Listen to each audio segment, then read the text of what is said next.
ചോദ്യം വായിക്കുക. ഒരു സമഭുജ സാമാന്തരികത്തിൻ്റെ വിസ്തീർണം 120 സെൻറ്റിമീറ്റർ സ്ക്വയർ. ഒരു വികരണത്തിൻ്റെ നീളം 12 സെൻറ്റിമീറ്റർ ആയാൽ രണ്ടാമത്തെ വികരണത്തിൻ്റെ നീളം എത്ര?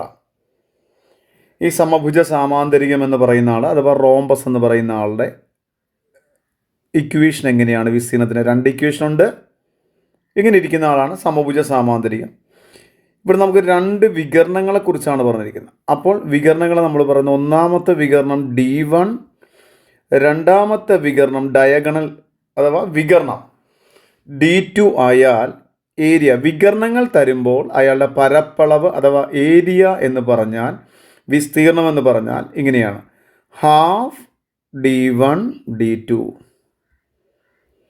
അപ്പോൾ വികരണങ്ങൾ തന്നാൽ സമഭുജ സാമാന്തരികത്തിൻ്റെ റോംബസിൻ്റെ പരപ്പളവെന്ന് വെച്ചാൽ ഹാഫ് D1 D2.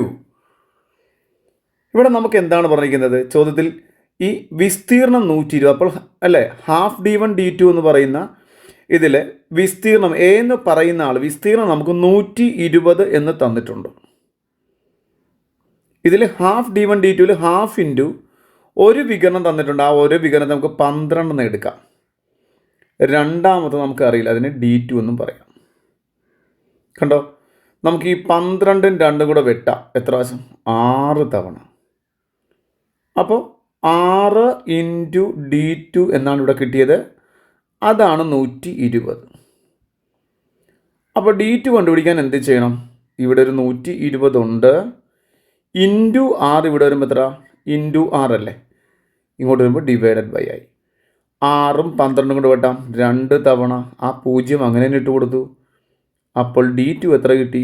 20 സെൻറ്റിമീറ്റർ. നമ്മുടെ ഓപ്ഷൻ സി ആണ് നമ്മുടെ ഓപ്ഷൻ.